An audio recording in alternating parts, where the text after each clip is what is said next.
Olá a todos, boa noite. Meu nome é Otávio Ustra, eu sou um dos vice-presidentes do IBEF. É um prazer ter todos vocês aqui conosco essa noite, para uma reunião do nosso Comitê de Comércio Exterior, que é liderado pelo Milton Gatto, que vai palestrar hoje, inclusive. Milton, já te apresento com mais detalhes muito em breve, tá bom, Milton?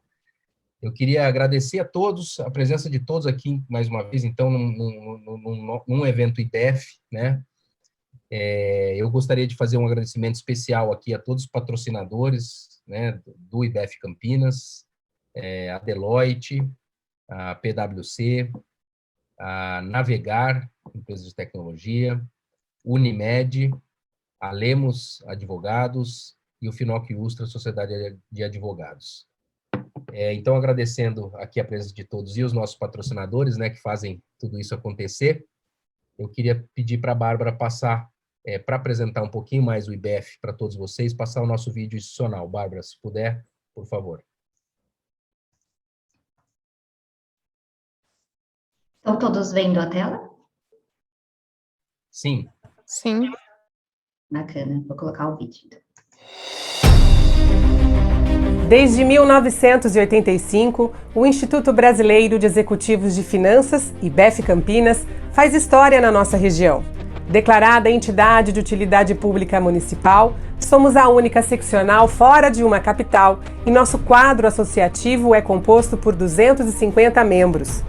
Em todos esses anos de atuação, nos tornamos referência no desenvolvimento profissional e social por meio do intercâmbio de informações técnicas e vivências na área de administração financeira nas empresas e instituições.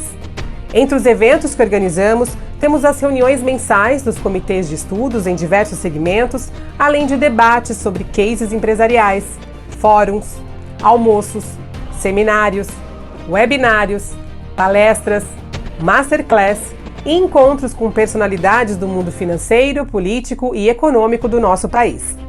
Tudo isso visando a interação entre nossos associados e permitindo diálogo constante sobre temas relevantes para o desenvolvimento de cada um. Para os que estão iniciando no mercado de trabalho, o Comitê IBEF Jovem promove eventos para troca de experiências entre os novos executivos e os mais experientes, além do programa de mentoring, que é conduzido por profissionais gabaritados da área financeira com o objetivo de lapidar as futuras lideranças. Outro comitê de destaque é o IBEF Mulher, que reúne as executivas do IBEF Campinas no debate enriquecedor de temas voltados ao mercado e sua participação cada vez maior na área de finanças. Já o IBEF Agro, o último comitê lançado pela nossa regional, visa envolver os associados junto a lideranças em torno do segmento que mais cresce no Brasil, o agronegócio. E como reconhecimento ao trabalho de excelência dos nossos associados do IBEF Campinas, em 1991 foi instituído o Prêmio Equilibrista em nosso calendário anual. Trata-se de uma importante cerimônia de entrega do Troféu Equilibrista ao Executivo do Ano na nossa região, eleito por votação pelos colegas de finanças. Além do prêmio principal, também elegemos destaques setoriais.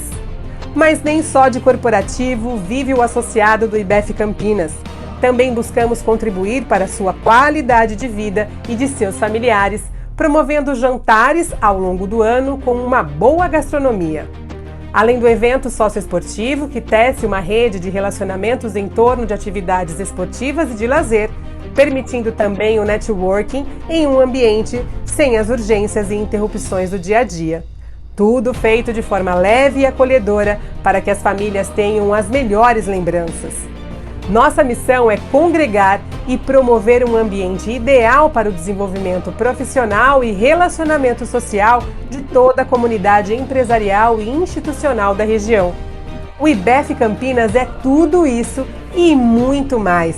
E só temos essa força porque contamos com parceiros muito especiais nessa caminhada. Seguimos juntos!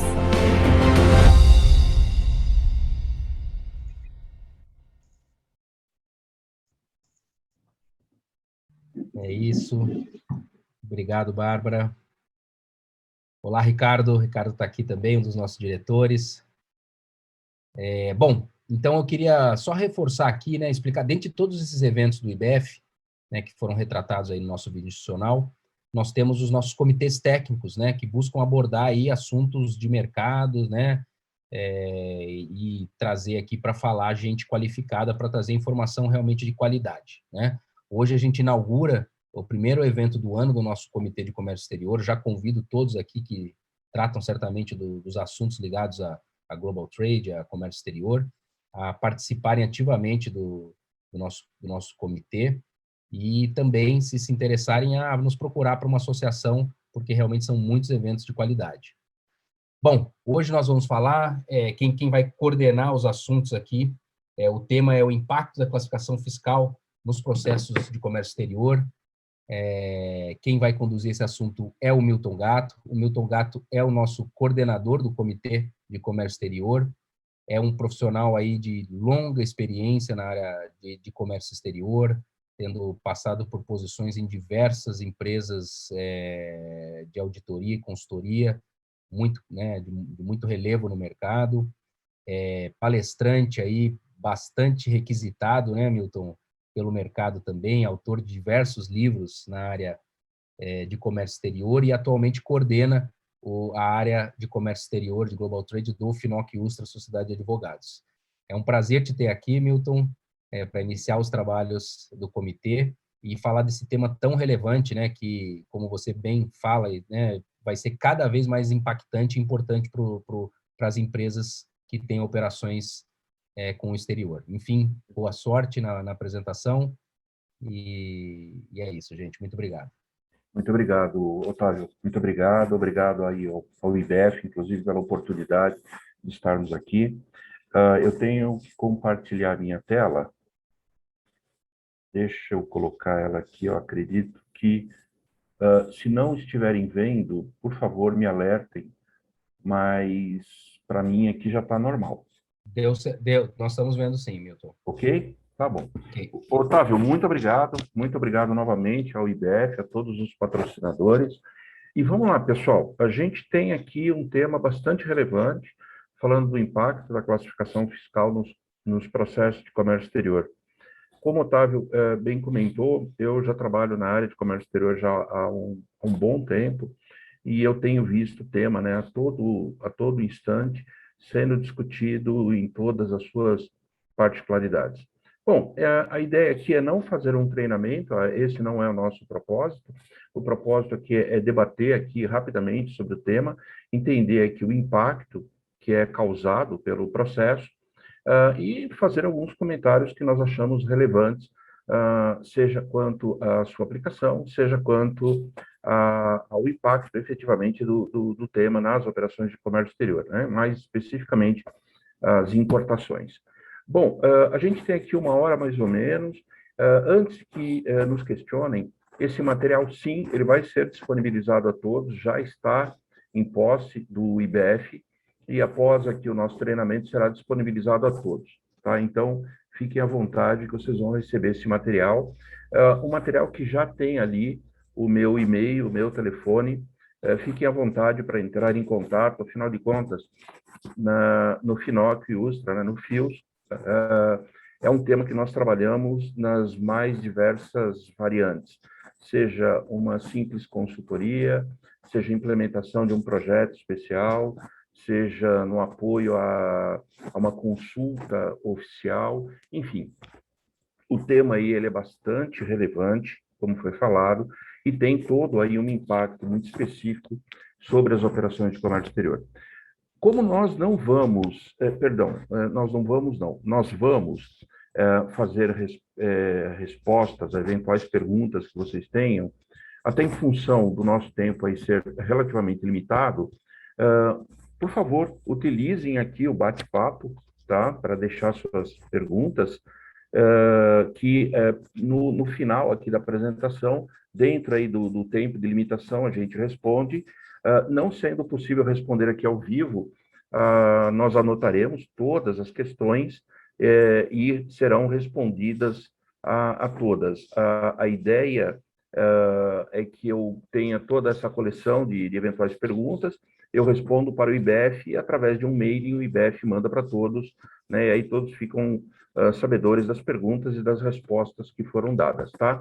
Mas desde já, o meu e-mail, o meu telefone celular está à disposição, entre em contato a qualquer momento, ver o que a gente pode ajudar nesse aspecto. O tema ele é bem interessante, é algo que a gente pode aqui discorrer horas e horas e horas a fio.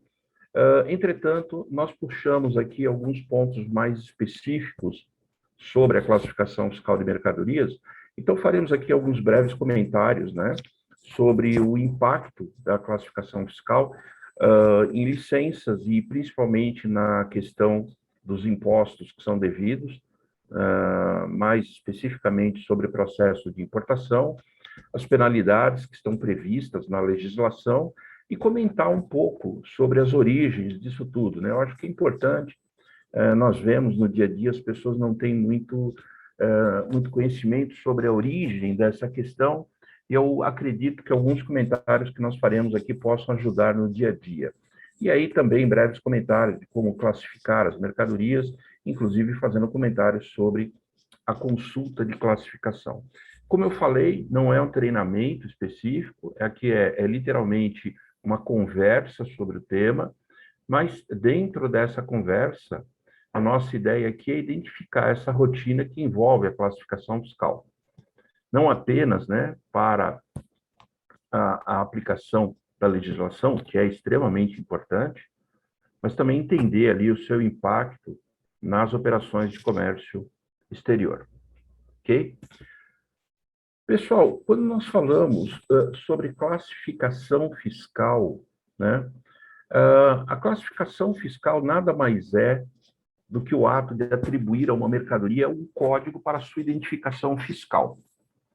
Esse código, uma vez que ele é identificado, ele passa a ser utilizado para os mais diversos fins.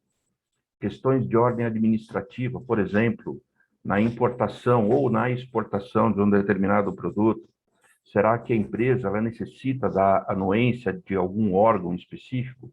Eu vou saber isso mediante a classificação fiscal. O comportamento dos tributos na importação. Quanto que eu devo recolher de imposto de importação, IPI, PIS, COFINS? Né? Aqui no estado de São Paulo, nós temos a variante, inclusive, no tocante ao ICMS. Máquinas, equipamentos, bens de informática e de telecomunicações possui alíquota de ICMS, inclusive com base de cálculo reduzida para determinados códigos da classificação fiscal. A classificação fiscal, assim sendo, aquele código que nós utilizamos para efeitos fiscais, administrativos, operacionais e as mais diversas ações dentro da operação de comércio exterior, vão exatamente envolver todas essas operações de importação e de exportação, e aí é aquilo que nós chamamos do regime aduaneiro comum, assim como a aplicação de regimes aduaneiros especiais, ou os chamados regimes aduaneiros econômicos, né, os regimes suspensivos. Por exemplo, o drawback, uma admissão temporária, um entreposto aduaneiro, todos eles requerem a identificação da classificação fiscal do bem que está sendo trabalhado, seja uma importação, seja uma exportação. Assim sendo, como eu havia falado, a aplicação da classificação fiscal ela vai alcançar os mais diversos assuntos. Se nós estamos falando de uma operação de comércio exterior, principalmente a aplicação dos direitos aduaneiros, né? A identificação da alíquota do imposto de importação e, eventualmente, até do imposto de exportação. Diferentemente da importação, o imposto sobre a exportação alcança aí poucos produtos. Por exemplo, a exportação de cigarros está sujeita à alíquota do imposto de exportação. Já o imposto de importação, não. Ele aplica a importação sobre qualquer bem importado, desde um produto com zero de industrialização até o produto mais industrializado possível. E aí nós temos a identificação da alíquota, que hoje varia de 0 até 35%, e isso vai mudar exatamente em função da classificação fiscal. Atenção, não existe país mais desenvolvido que seja, que não exista ali a aplicação do imposto de importação. Imposto de importação, imposto de importação, import duty e por aí vai. E a sua característica não muda, a gente vai ter até a oportunidade de verificar aqui, nós vamos perceber que a identificação das respectivas alíquotas não muda, ela se faz em função da classificação fiscal do produto. Então, a aplicação dos direitos aduaneiros, eu tenho toda a identificação das alíquotas que são devidas em função da classificação fiscal. A mesma coisa no caso do IPI, né? O Federal VAT, ou o imposto sobre produtos industrializados, que alcançam também as importações. Uma alíquota hoje que varia de 0% até 55%, e essa variação também depende ali da classificação fiscal dos produtos. Ou seja, de acordo com a classificação fiscal, eu vou ter uma alíquota determinada de imposto de importação, uma específica de IPI, vamos ter, inclusive, a identificação das alíquotas que são devidas na importação, a título de PIS, importação, COFINS, importação. A mesma coisa no tocante ao ICMS, como eu já havia adiantado.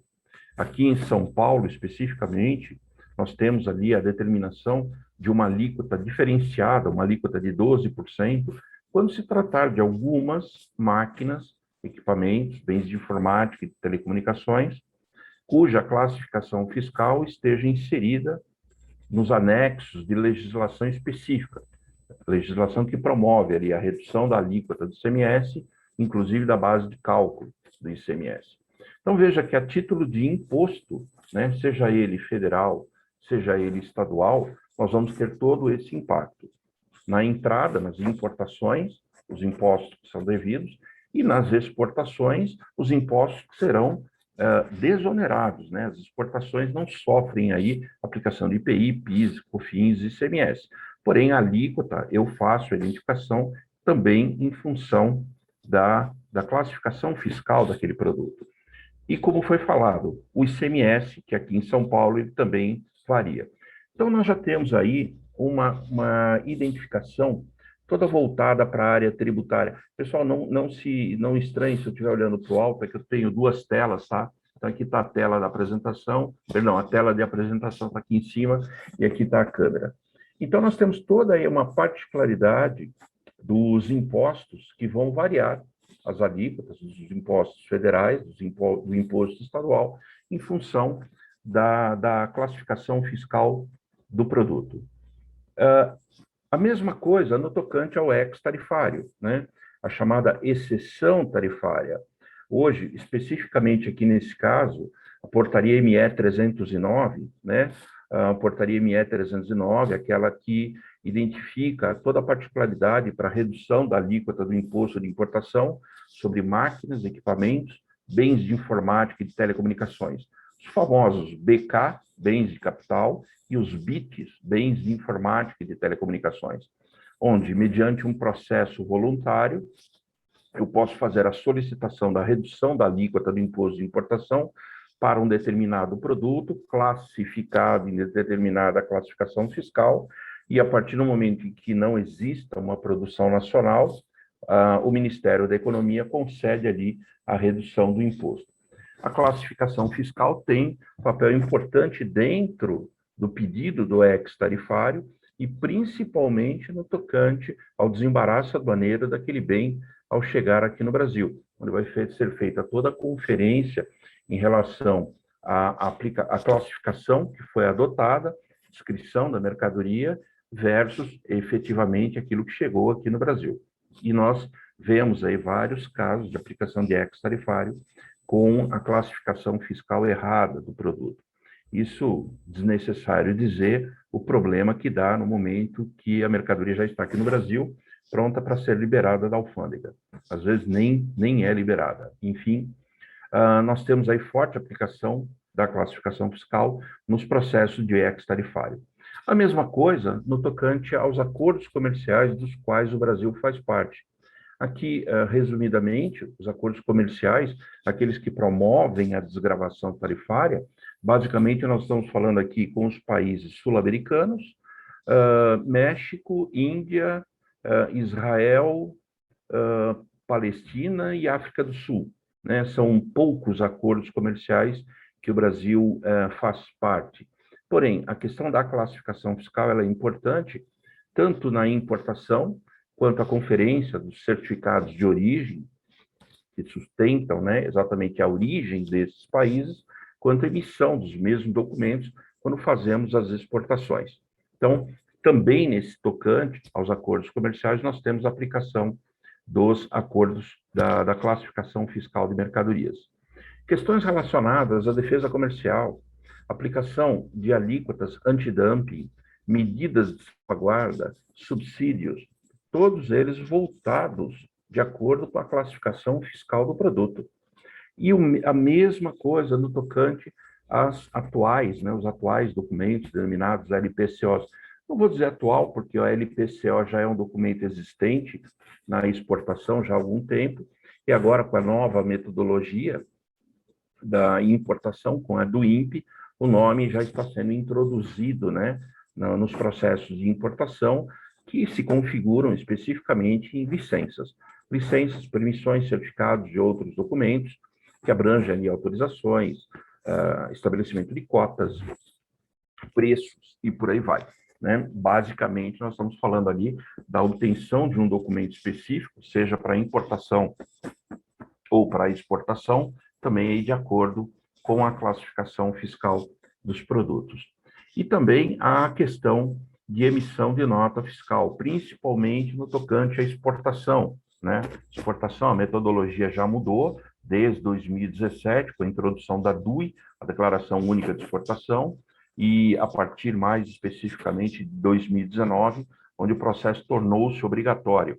Então, hoje não, né? Desde 2019, nós já não temos mais aqueles formulários eletrônicos que eram denominados REs, né? Os registros de exportação.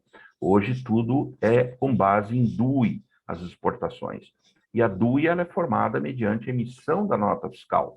Eu emito a nota fiscal com a classificação fiscal do produto, a emissão da nota fiscal gera aquela chave, né? A chave da nota fiscal, aquele código de 44 dígitos, que basicamente eu dou um Ctrl+C, Ctrl+V em campo específico dentro da Declaração Única de Exportação, e ela é formada com base nas informações que são carregadas através daquele código, através daquela chave, inclusive da classificação fiscal.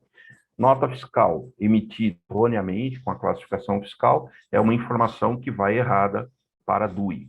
E depois fica aquele problema, né, de ter que alterar a DUI, ou ter que alterar a nota fiscal, ou emissão de carta de correção, que não dá esse suporte, né? Carta de correção não altera a nota fiscal, consequentemente, não vai alterar a DUI. E também para questões relacionadas a dados estatísticos, né? A balança comercial, principalmente, ela sai exatamente em função das classificações fiscais dos mais variados tipos de produtos que importamos e exportamos ao longo do ano. É só entrar na página da Receita Federal, do Ministério da Economia, vocês vão encontrar lá diversos dados estatísticos com base na classificação fiscal das mercadorias. Ou seja, a classificação fiscal, o seu emprego, ele é extremamente abrangente. Ele vai abranger direitos aduaneiros, impostos, procedimentos de ex-tarifário, a aplicação dos acordos comerciais, né, a aplicação de defesas comerciais, a questão toda ligada às licenças, LPCOs, na importação e na exportação, a emissão de notas fiscais, dados estatísticos. E aqui eu chamo a atenção para um ponto muito importante, que já estamos aí às vésperas, vamos assim dizer, que é a questão do catálogo de produtos, né? O catálogo de produtos que vai dar subsídio para o registro das declarações aduaneiras de importação.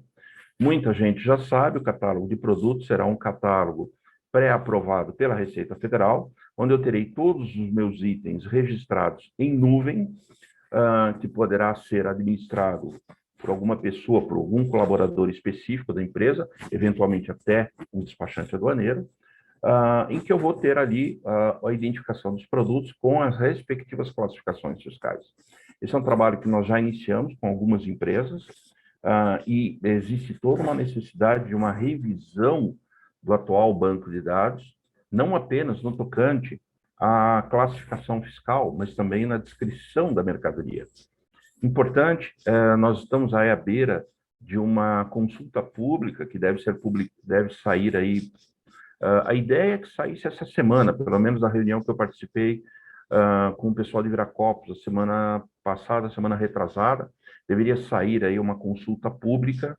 Em breve, a gente esperava, teria expectativa para essa semana, mas nós estamos aí no aguardo da emissão de uma consulta pública falando sobre os atributos do catálogo de produto.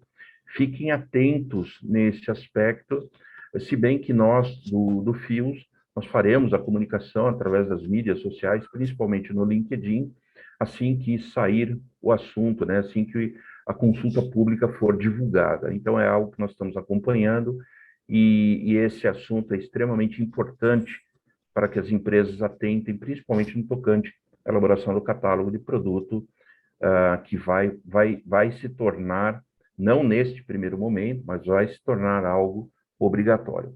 Então, enfim, a classificação fiscal, ela tem uma abrangência muito grande na área do comércio exterior. Podemos dizer que se eu estou aplicando uma classificação fiscal que não é compatível com determinado produto, eu estou praticamente condenando toda aquela operação para fins tributários, para fins administrativos, para fins operacionais, e eu posso esperar qualquer coisa disso, menos a coisa certa. Então, muita atenção no tocante à aplicação das classificações fiscais. É um tema que eu particularmente, é um tema que me traz muito interesse, eu me dou muito bem em trabalhar com classificação fiscal. Eu reconheço que existe ali toda uma sistemática muito específica, mas é algo que a gente não pode simplesmente fechar os olhos e aplicar um código que eu acho que é e sempre fiz assim e é assim que será feito. Muito cuidado com isso, muita atenção, né? Eu vou chamar aqui a atenção de alguns pontos bem específicos quanto a estudos, a necessidade de comparações, eliminações, até que se chegue a uma classificação fiscal específica para aquele produto, inclusive situações em que, sim, há um remédio, né? Um remédio quando eu acho que é impossível classificar o produto, né? Ainda assim, há um remédio que a gente vai deixar mais aqui para o final. Enfim, a classificação fiscal de mercadorias, como foi falado, ela tem aí uma aplicação muito abrangente no comércio exterior. Tributário, administrativo, operacional, estatística e por aí vai. Então, muita atenção nesse aspecto e não fechem os olhos aí para a questão do catálogo de produtos. Fiquem atentos em relação a essa questão. Pessoal, quando a gente fala de classificação fiscal, muita gente até hoje acha que isso é uma jabuticaba, né? Eu já vi muita gente falando que isso classificação fiscal é o devaneio aí dos nossos governantes. Notem, classificação fiscal literalmente não é uma jabuticaba. A classificação fiscal de mercadorias, ela atende todo um preceito internacional da qual o Brasil faz parte e, obviamente, aplica essa particularidade no seu dia a dia, na importação, na exportação, inclusive na emissão das notas fiscais de mercado local. Então, não é algo que, de novo, não é uma jabuticaba, não é algo que o Brasil criou para complicar a vida do contribuinte, nada disso. Veja, classificação fiscal, não especificamente com esta denominação, mas isso é algo que existe, pessoal, há muitos anos, há muitos anos. Nós damos um salto gigantesco na história, até que por volta lá de 1970, o Conselho de Cooperação Aduaneira de Bruxelas, que é a atual OMA, Organização Mundial das Alfândegas, decidiu estabelecer ali um grupo de estudos para a criação de um sistema específico para a classificação fiscal de mercadorias. Então, para um minuto e pensa, poxa, então classificação fiscal não é algo que só existe no Brasil. Não, literalmente não. Classificação fiscal hoje, não necessariamente com esta denominação, mas ela existe hoje em diversos países. Foi em 1970, então, que a OMA decidiu criar um sistema de designação e codificação de mercadorias. Esse sistema ele foi aprovado em 1973, inclusive com o desenvolvimento de toda uma estrutura que era baseada em nomenclaturas da época. Para quem trabalha com comércio exterior, principalmente da minha época, deve se lembrar do código da NCCA, nomenclatura do Conselho de Cooperação Aduaneira de Bruxelas, do código CUSI, né? Poxa, pessoal, estou falando lá, eu comecei com comércio exterior no final dos anos 70, né? Então ainda ouvia-se falar em NCCA e código CUSI. Pois bem, isso foi em 1973 e nós passamos a fazer a utilização daquilo que é denominado Sistema Harmonizado de Designação e Codificação de Mercadorias em 1988. Essa sistemática ela foi aprovada lá em 83, ela foi complementada em 1986, mas efetivamente começamos a utilizar em 1988. De novo, para quem é da minha época, deve lembrar ainda que na época nós tínhamos a NAB, Nomenclatura Aduaneira Brasileira, trabalhávamos na importação com a antiga TAB, Tarifa Aduaneira do Brasil, assim como outros países tinham ali a sua própria nomenclatura, suas próprias particularidades quanto à classificação fiscal. Pois bem, foi em 1988, o Brasil aderiu à Convenção do Sistema Harmonizado, passou a utilizar, então, a partir de então, a classificação fiscal como base das suas classificações fiscais locais.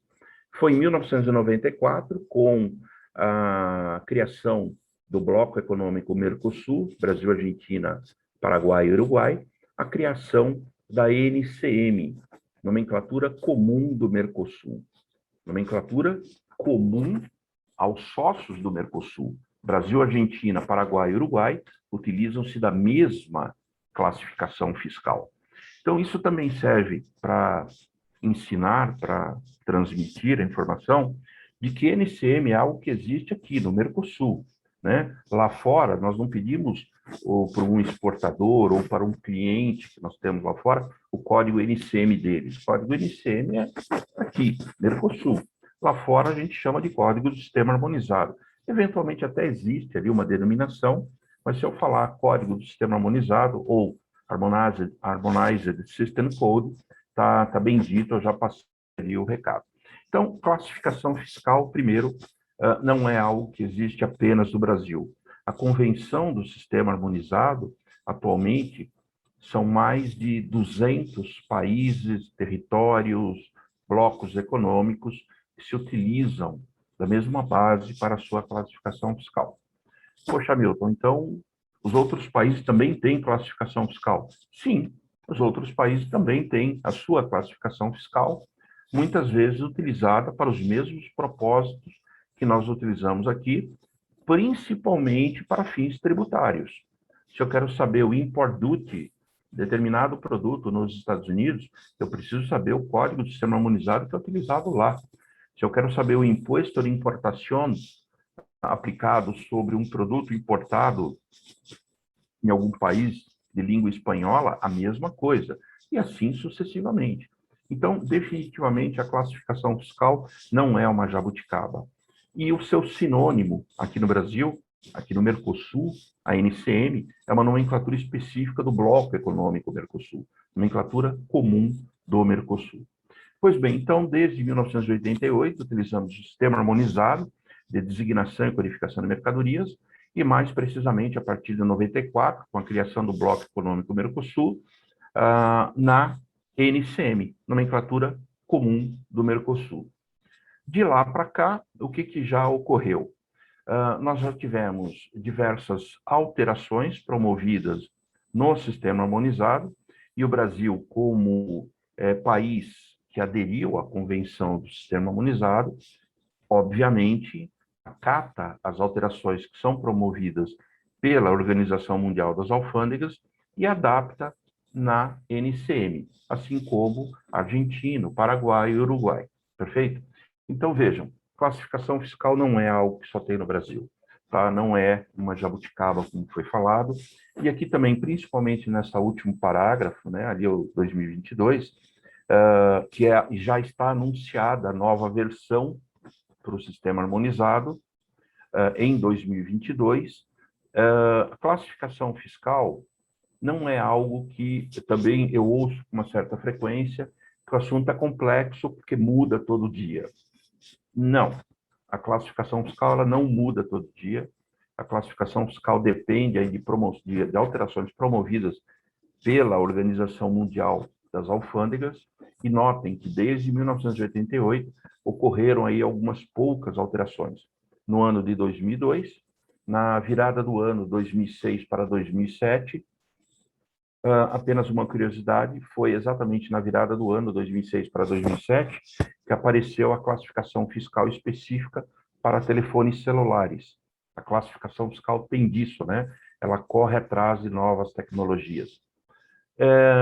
Na virada do ano 2011 para 2012, a última alteração em 2017, que é a atual que estamos utilizando, e a próxima que entra em vigor 1º de janeiro de 2022, que é a nova versão, tá? Essa nova versão, não precisem ficar assustados, preocupados, não é algo que vai mudar radicalmente aquilo que nós temos hoje. Vai mudar toda a NCM, vai mudar toda a tarifa, vai mudar toda a TIP. Absolutamente não. O que vai ocorrer agora em 2022 é a adaptação da nomenclatura Sistema Harmonizado para alguns códigos que sofrerão ajustes, outros serão criados e alguns serão excluídos. Então, nós já temos no site da OMA a edição 2022, ela já foi divulgada, ela entra em vigor no dia 1º de janeiro de 2022. Eu vou tentar trocar a tela aqui, porque eu deixei aberto na outra tela do navegador. Vamos ver se aparece aqui. Eu acredito que vai aparecer a tela do meu navegador. Deixa eu me ver aqui. Sim, está aqui, olha. Então, nós já temos as alterações aqui, as alterações que serão efetivas no dia 1º de janeiro de 2022, tá? O idioma da OMA, da Organização Mundial das Alfândegas, é o inglês ou é o francês, vocês têm aqui a opção, tá? Aqui eu deixei em inglês, e nós temos aqui o link que eu vou passar aqui no bate-papo. Eu vou pedir para a Bárbara fazer a gentileza. Bárbara, se você puder capturar esses links para depois mandar para o pessoal, ou quem está aí nos acompanhando, capturem aqui neste momento, tá? Então, aqui, ó, OMA, edição 2022 do SH, Ctrl+C, Ctrl+V. Pronto, o link já está aí no bate-papo para vocês. Deixa eu ver se eu mandei certo, de mim para todos. Sim. Então, nós já temos as alterações aqui promovidas para 2022. E aqui embaixo, olha, vocês têm um outro link, esse eu vou deixar para vocês abrirem. Aliás, não, já está aberto ali, tá? São efetivamente as alterações que vão ocorrer agora em 2022. Vamos pegar aqui, copiar, alterações, então vou colocar aqui no bate-papo, alterações para 2022, Ctrl+C, Ctrl+V, está aí o documento em web. Notem, são 105 páginas. O que é esse documento? São as alterações que vão se tornar efetivas a partir do ano que vem. São alterações aqui que, basicamente, fundamentalmente, a nomenclatura correndo atrás de novas tecnologias. Por exemplo, os smartphones passam a ter uma classificação fiscal específica, né? Lá na posição 8517, será suprimido o termo celular e será criado será suprimido ali um dos termos e será incluído os smartphones, né? Poxa, mas a gente não tem classificação fiscal hoje para smartphone? Não, para smartphone não. Nós temos para telefones celulares, que é algo um pouquinho diferente daquilo que nós temos hoje nos smartphones, né? O smartphone, convenhamos, ele já deixou de ser um telefone há muito tempo, tá? Então, nós passaremos a ter uma classificação fiscal específica para os smartphones, lá na posição 8517. Eu não vou ficar lendo isso aqui, mas vocês já têm o link, então é bom darem uma olhada, a coluna do lado direito está em inglês. E nós teremos lá no capítulo, esse aqui eu vou até fazer questão de mostrar, que é um negócio interessante, mostra como a classificação fiscal ela corre atrás de novas tecnologias, que é a criação, no capítulo 88, no capítulo que fala das máquinas voadoras, aviões, helicópteros, balões, dirigíveis, foguetes, tudo que voa está no capítulo 88, da criação de uma classificação fiscal específica para os VANTs, veículos aéreos não tripulados. Aqui está, né? 8806 é uma posição que atualmente não existe na nomenclatura, na TEC e consequentemente, também não na TIP, né? Será criada uma nova posição para os veículos aéreos não tripulados, sinônimo de drones. Aqui, os drones, então, passam a ter uma classificação fiscal específica, inclusive uma alteração toda nesse capítulo, né? Onde as partes e peças, atualmente, que estão no 8803, será deletado, será deletada essa posição de partes e peças, e será criada uma nova posição, a 8807, partes e peças, inclusive dos drones, da 8806, tá? Então, de novo, não é algo que vai mudar drasticamente a sua vida, mas é importante, principalmente em tempos de catálogo de produtos, darem uma analisada no que é que está sendo alterado para que eu já possa fazer as devidas adequações no meu cadastro de produtos. Vamos aguardar manifestações do governo brasileiro, óbvio, né? Isso deve sair através de um decreto, alguma coisa assim, e aí sim se torna efetivo aqui no Brasil. Ok? Então fica aí para vocês, eu já voltei para o meu slide. Sim, né? Sim, voltei para o meu slide. Voltou, né, Bárbara? Ok. Tá? Eu tenho duas telas que me atrapalham. Então, fica aí a situação, tá? A indicação da nomenclatura.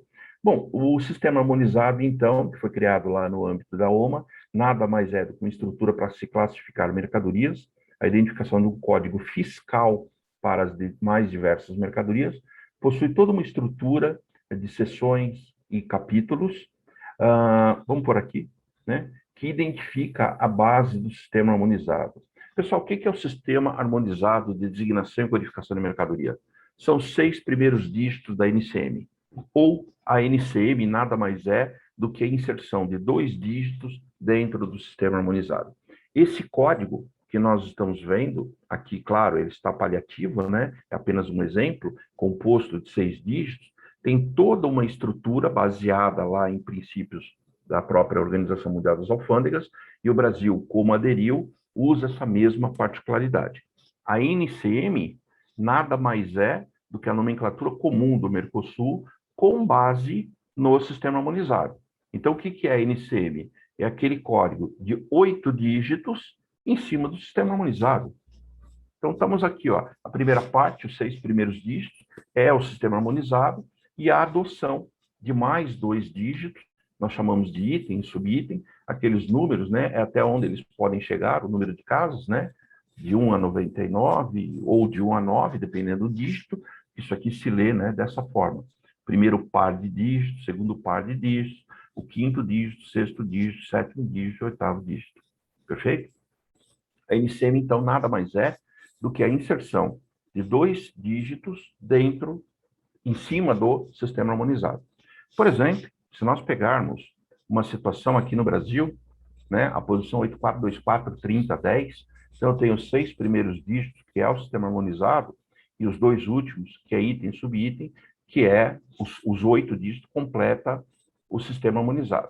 Então, eu tenho ali posição 8424 ou 24ª posição do capítulo 84, onde se incluem os aparelhos mecânicos, mesmo manuais, para projetar, dispersar ou pulverizar líquidos ou pós. Ponto e vírgula. Toda vez que vocês verem na nomenclatura um ponto e vírgula, ele está iniciando um novo produto. Então, não tenham receio de ler até o final, tá? Leiam até o final, porque ali temos outro produto. Os extintores mesmo carregados, ponto e vírgula. Pistolas aerográficas e aparelhos semelhantes, ponto e vírgula. Máquinas, aparelhos, jato de areia, jato de vapor e aparelhos de jato semelhante. 842430, máquinas, aparelhos de jato de areia, de jato de vapor e aparelhos de jato semelhante. 84243010, máquinas e aparelhos de desobstrução de tubulação de limpeza por jato d'água. É aquelas maquininhas que a gente vê o pessoal lavando calçada, lavando o carro, tá? 84243010.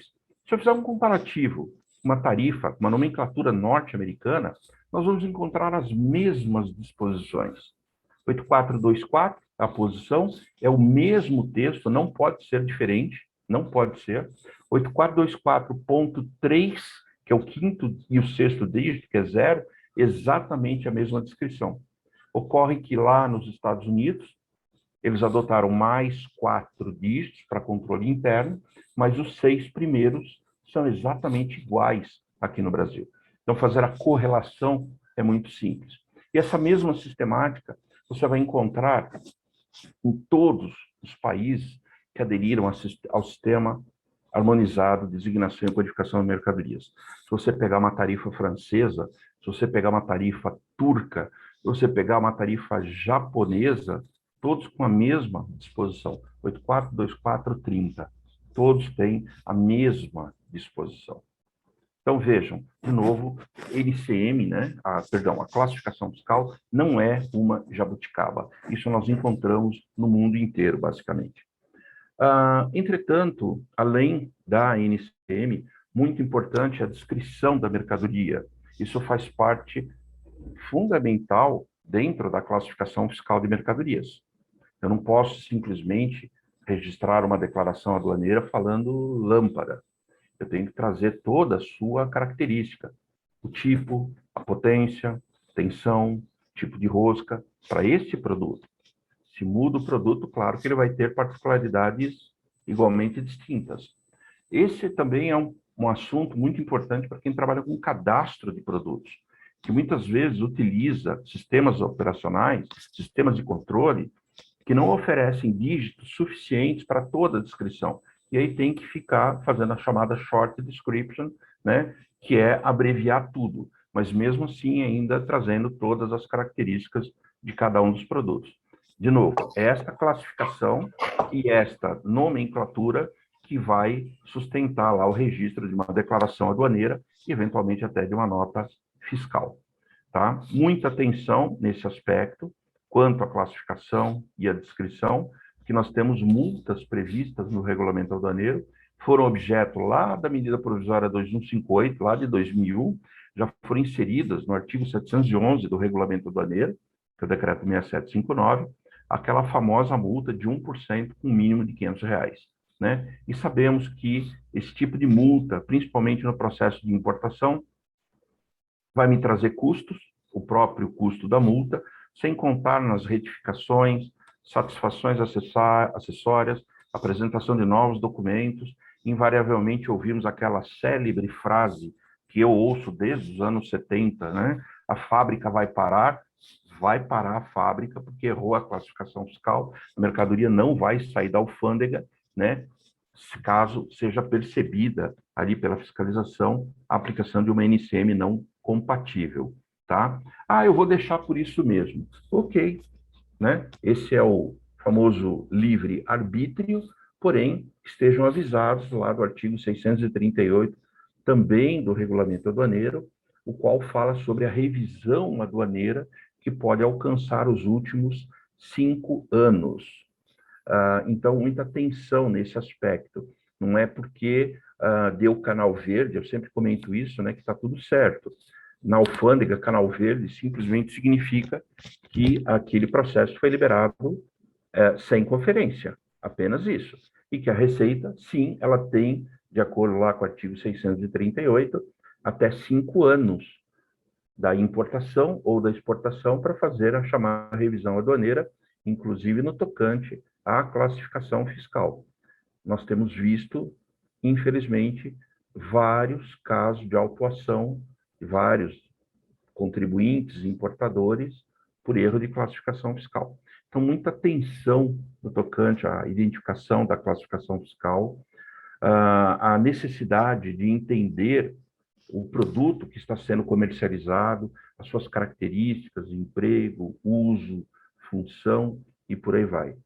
Invariavelmente, somos convidados, vamos assim dizer, a efetuar a classificação fiscal de um produto, às vezes meramente com uma foto ou um catálogo muito simples, né?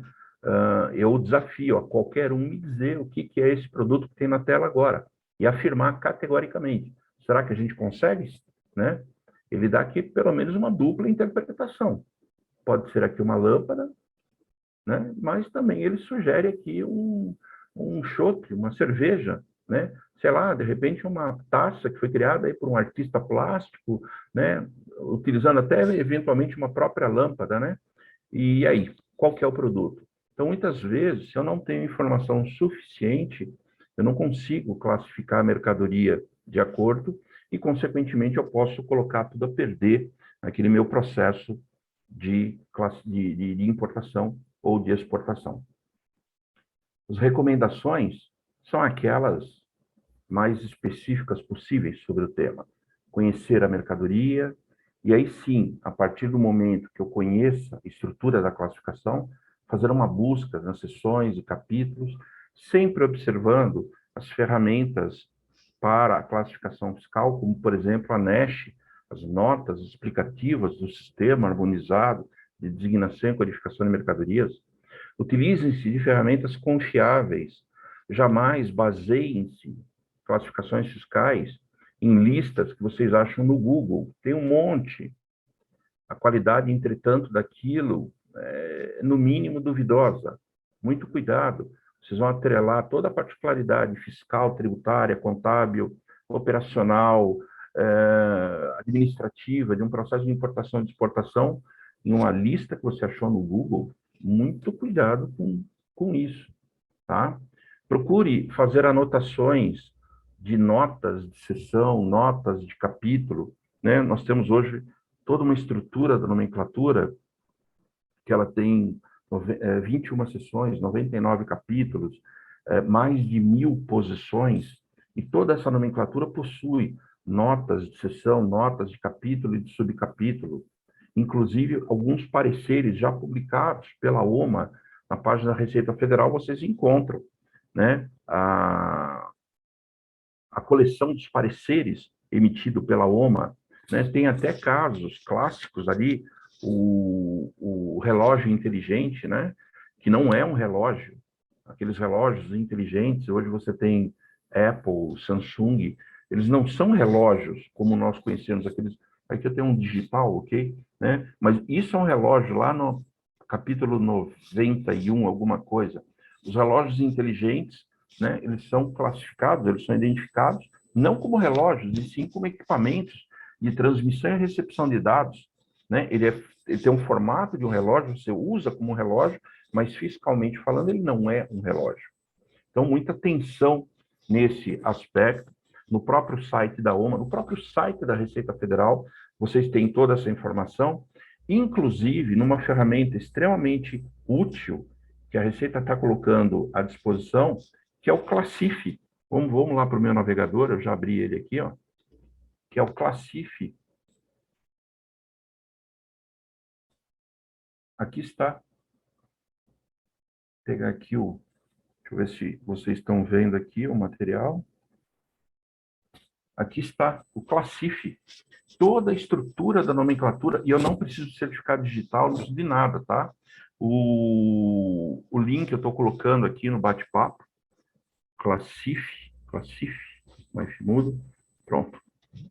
Tem um link aí para vocês, onde eu tenho toda a estrutura da classificação fiscal de mercadorias, todas as seções, todos os capítulos, e a partir do momento em que eu clico em determinado capítulo, em determinada posição, né, ele vai expandindo, ele vai trazendo todas as informações que são necessárias. Então, eu tenho aqui, né, por exemplo, estou estacionando o mouse aqui, eu tenho as notas de seção, notas que não devem ser desprezadas. Você tem que ler, porque muitas dessas notas são notas excludentes. A própria NESH, Notas Explicativas do Sistema Harmonizado, em relação a esta seção, está aqui. E a partir do momento em que eu clico aqui sobre o capítulo, ele vai abrindo a árvore, né? Toda a estrutura da classificação. Então, dentro do capítulo 85, eu tenho diversas posições. A partir do momento que eu clico aqui na posição, ele vai expandindo cada vez mais para mim, né? Até chegar finalmente na classificação fiscal. 817.6, onde nós encontramos equipamentos de informática e telecomunicações, e está aqui, olha, né? Estações básicas, aparelhos para recepção, conversão, transmissão e regeneração de voz. Se eu clicar aqui, ele vai abrir toda a árvore da classificação fiscal, inclusive notas de seção, notas de capítulo. Essas notas, elas não podem ser ignoradas de nenhuma forma, de nenhuma forma. A questão relacionada à classificação fiscal, ela está totalmente voltada no entendimento de uma nota. Essas notas, elas definem a classificação fiscal de um produto, elas podem ampliar ou restringir o alcance de um código, elas classificam uma mercadoria em um código específico e excluem ou incluem uma mercadoria de uma seção de capítulo.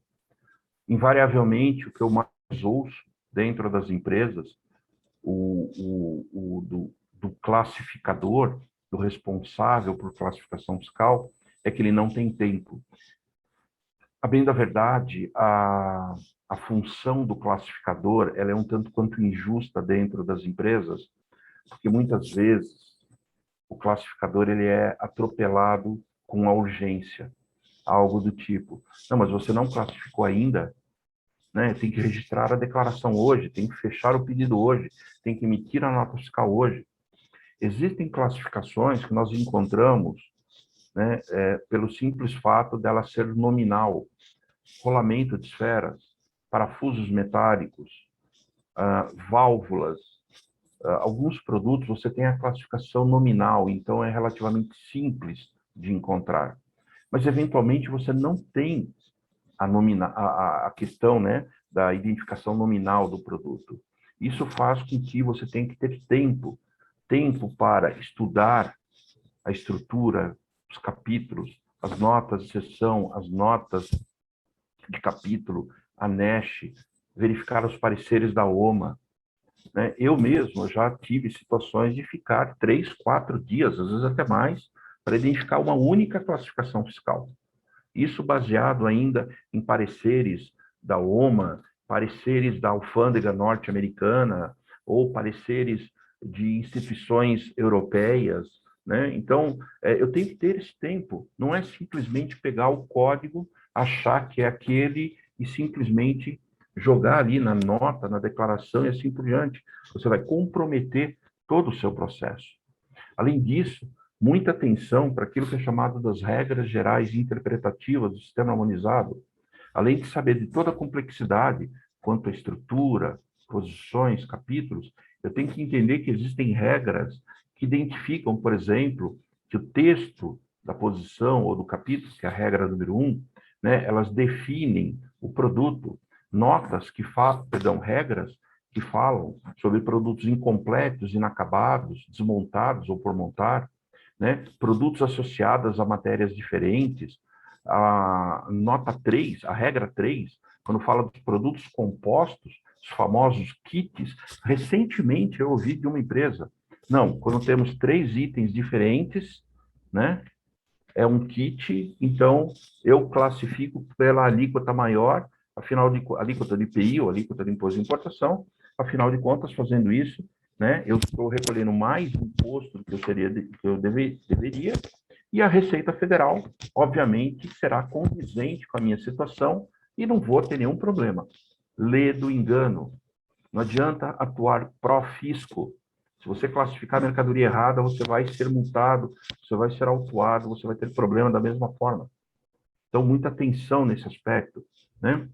A regra 3, a regra 3B, que fala sobre matéria, o artigo configura a característica essencial. Aqui, claro, né, pessoal, está extremamente resumida, tá? Existem até notas explicativas de cada uma destas regras. Ali no sistema Classif, Vocês têm todas, inclusive com as notas explicativas. A regra 4, que fala de semelhança, a regra 5, que fala que embalagem nós não classificamos, a embalagem acompanha o produto, só classifica a embalagem quando ela tem utilização repetitiva, inclusive regra falando sobre comparabilidade de níveis. Então, veja, a classificação fiscal, sim, ela tem uma complexidade, ela tem toda uma particularidade para se chegar aos finalmente, e efetivamente ela demanda tempo do classificador.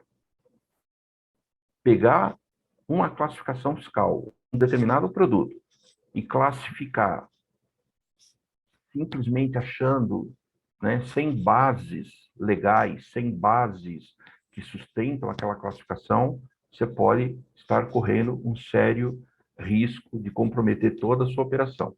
Principalmente, eu estou sendo aqui repetitivo, mas principalmente no tocante à importação, que é onde eu tenho toda a incidência dos impostos, IPI, ICMS, PIS e COFINS, com certeza todas as suas alíquotas estarão erradas, tá? E você pode sofrer em função disso. Então, muita atenção, muita dedicação nesse aspecto.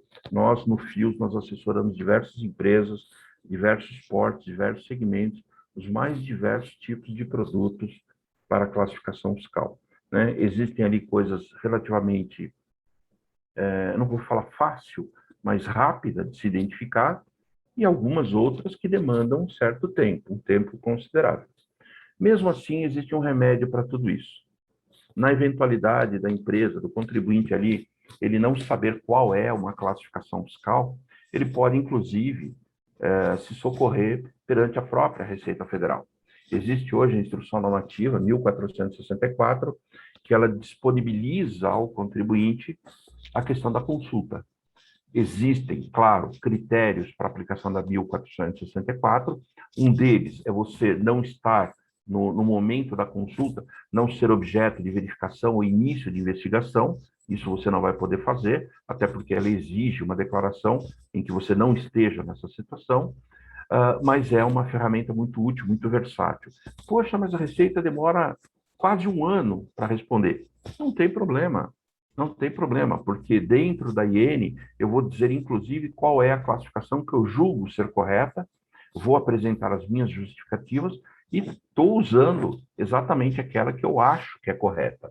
Enquanto a Receita não responder, eu, como contribuinte, eu não posso ser penalizado. É claro que você vai deixar essa situação explícita, principalmente no processo de importação, que nós sabemos, eventualmente, a fiscalização, né, alfandegária, ela não concorda com aquela classificação fiscal e exige uma certa alteração. No fato de você estar sob consulta, de acordo com a 1464, você fica imune à aplicação de penalidades enquanto o assunto está sendo estudado pela Receita. A partir do momento que a Receita proferiu ali o seu parecer, né, se for um parecer positivo, bacana, não há mais nada o que fazer. Se for um parecer negativo, você tem ali a retificação, inclusive do seu histórico, muita atenção, né? Não é aquela operação, é todo o histórico daquela importação. Eu vejo isso nos casos de validação da certificação OEA, em que eu já vi não um, não dois, não três casos, em que o fiscal ali na hora de validar, né, ele passa por essa situação. Olha, estou vendo aqui uma DI foi retificada na alfândega, alterou a classificação fiscal. Por quê? Não, que nós concordamos com o que o fiscal disse, afinal de contas, nós mesmos não tínhamos muita noção se estava correto aquilo, e aceitamos a posição do fiscal, alteramos. Ah, muito bem. Eu estou vendo no meu sistema, aqui da Receita Federal, que vocês já importaram esse mesmo part number através das DIs, tais, tais e tais. O que vocês fizeram com essas DIs nos últimos 5 anos? No caso, né, todas as empresas que eu pude verificar, eles tinham retificado as DIs. Né, o fiscal, ótimo, eu só queria conferir se o sistema de vocês estava condizente, né, com as retificações, os controles e tudo mais. Então, muita atenção nesse aspecto. Outra coisa, não é porque hoje você tem um remédio, a IN 1464, que amanhã mesmo você vai na Receita Federal levar o seu banco de dados de mais de 5.000 part numbers né? Hoje uma montadora tem fácil aí 60 mil part numbers e pedir para a Receita fazer a classificação de tudo. Ela não vai fazer, até porque é exigido um processo para cada tipo de produto, tá? Então, vale muito a pena a IN 1464, a partir do momento em que você tem uma operação delicada, tem dúvidas sobre a classificação fiscal, não quer correr o risco, não quer pôr aquela operação em alguma situação que possa dar errado. Então, a IN 1464, ela tem exatamente esse efeito, né? É uma possibilidade de você pedir a informação para o único órgão no Brasil competente para falar sobre classificação fiscal. Não adianta nada você ter um laudo de um instituto famoso ou o parecer de um órgão qualquer do governo. Classificação fiscal é uma competência da Receita Federal do Brasil. Então, muita atenção nesse aspecto, tá? Então, existe aí a possibilidade do remédio, da solução, exatamente para não comprometer aquela operação que você quer estar realizando, tá bom? Bom, pessoal, eu tentei aqui, ao máximo, ficar dentro do prazo que eu tinha. Eu estou vendo que nós temos algumas perguntas. Bárbara, como é que nós fazemos? Nós temos tempo para responder ou nós vamos adotar a técnica de copiar e depois responder para todos? Dá para responder pelo menos uma ou outra? Milton, não sei se... tá. Não, a Natália, ela fez uma pergunta para você. Acho que você poderia responder. Eu vou ler para você. A Natália? Isso, ela pergunta assim: quando um produto tem registro na Anvisa, porém a classificação fiscal não exige análise e anuência da Anvisa, como temos que proceder? Eu estou lendo aqui, ela complementa. É certo dizer que antes de iniciar a homologação do produto em um órgão anuente, devemos definir o NCM? Seria extremamente conveniente que sim, Natália. Eu não entendi muito bem a pergunta, porque você fala, quando um produto tem registro na Anvisa, Anvisa, ok, Ministério da Saúde, beleza. Porém, a classificação fiscal não exige análise e anuência da Anvisa, como temos que proceder? Tá, você vai registrar um produto na Anvisa, beleza, tá, entendi. Você não está falando de tratamento administrativo, você vai registrar o produto. Eventualmente, alguns produtos, né, a importação, ela exige o registro lá na Anvisa. Seria conveniente, sim, Natália.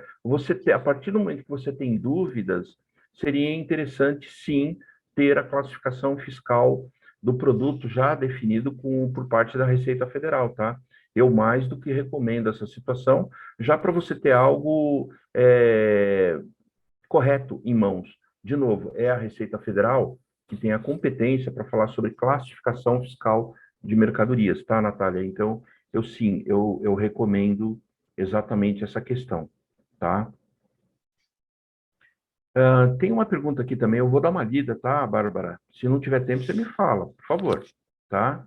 Mas o Giuseppe, ele está perguntando, caso a empresa brasileira exportar um produto utilizado, uma classificação fiscal, ele põe entre aspas, errada, pode ser autuada judicialmente pelo importador, cliente, se ele tiver problemas com a alfândega em seu país? Giuseppe, existem casos e casos, tá? Vai depender muito do cenário que envolve esta classificação fiscal na exportação. Nós já tivemos situações de consulta, por exemplo, a empresa aqui no Brasil, ela tem uma certa convicção de que a classificação fiscal dela é o código X, e o cliente dela, em outro país, com o qual, inclusive, tem um acordo comercial, entende que a classificação fiscal é outra. E justamente para que este país, o cliente deles, o importador, lá no destino, ele possa fazer, possa gozar do benefício do acordo comercial, que é a redução da alíquota do imposto, o cliente dele sugeriu que ele altere o certificado de origem, né? Alterar pura e simplesmente porque o cliente quer, não. Existe aí toda uma particularidade a ser tratada antes, tá? Porque neste caso, isso já havia acontecer, Neste caso, sim, eu já vi uma situação em que o produto chegou no país de destino com uma classificação, com um certificado de origem errado, foi feita inclusive uma representação do governo lá no país de destino, perante o Ministério das Relações Exteriores aqui no Brasil, que acabou acionando, na época, era o MDIC, tá? Ministério do Desenvolvimento e Comércio Exterior, perdão, Ministério da Fazenda, o Ministério da Fazenda, né? Hoje é tudo o Ministério da Economia, e acabou tendo problemas aqui nas exportações. Você pode, inclusive, perder a possibilidade de emissão de certificado de origem, tá? Então, Giuseppe, essa questão ela tem que ser analisada, teria que ter maiores parâmetros, né, para a gente poder afirmar categoricamente que o exportador brasileiro aqui ele vai ter problemas, né, porque aí envolve a classificação, se ela realmente está certa ou se ela está errada, a emissão de certificado de origem e por aí vai. Mas, via de regra, pode sim, viu, José? Pode ter problemas, sim. Eu já vi, e lamentavelmente, eu já vi essa situação ocorrer, tá bom? Não por isso, José, a gente está à disposição, tá ok? Bárbara, pelo que eu estou lendo aqui, eu acho que não tem outras perguntas, a não ser que alguém mandou diretamente para você. Milton, eu sou Ricardo, eu queria, se não houver mais perguntas, acho que não temos mais perguntas, em nome de IBEF, eu queria agradecer imensamente pela sua palestra. Há um tema que, vamos dizer assim, eu sempre trabalhei na indústria e sempre esse tema foi recorrente, todo tipo de decisão de produção, de localização, e eu sinceramente, achava que classificação fiscal era jabuticaba, LCM era uma coisa que eu não tinha uma ideia do que queria dizer. Eu até já tinha ouvido falar da consulta oficial, né? Mas eu não sabia que a consulta oficial te isentava de, pelo menos você tinha um waiver de responsabilidade até ser processo processual, até ser... Então, eu devo dizer que agora, depois da sua palestra, eu entendi os motivos de você ter uma paixão pelo assunto, coisa que eu, sinceramente, nunca tinha desenvolvido. Eu, em nome, então, do IBF, agradeço muito. Eu acho que todos nós aqui tivemos um aprendizado interessante. Acho que nós vamos encerrar a palestra aqui com gostinho de queremos mais. Quem sabe a gente tem uma oportunidade futura de ter você novamente para aprofundar no tema. Viu? Muito obrigado. Com certeza, Ricardo. Eu que agradeço, mais uma vez. Agradeço aí toda essa audiência. Eu estou vendo aqui vários participantes. E, de novo, o Ricardo e IBEF, o material já está com vocês, tá? Para que a Bárbara disponibilize a todos com o nosso e-mail. Então, com o meu e-mail. Qualquer coisa, é só me chamar no e-mail, no WhatsApp. Só peço a gentileza de se identificarem, mas a gente dá realmente ali o retorno se for necessário. Tá bom? Muito obrigado, viu, Ricardo? Muito obrigado mesmo. Obrigado a você, Milton. Bom, pessoal, boa noite a todos. Obrigado pela participação. Vamos nessa. Obrigado. Boa noite. Muito obrigado.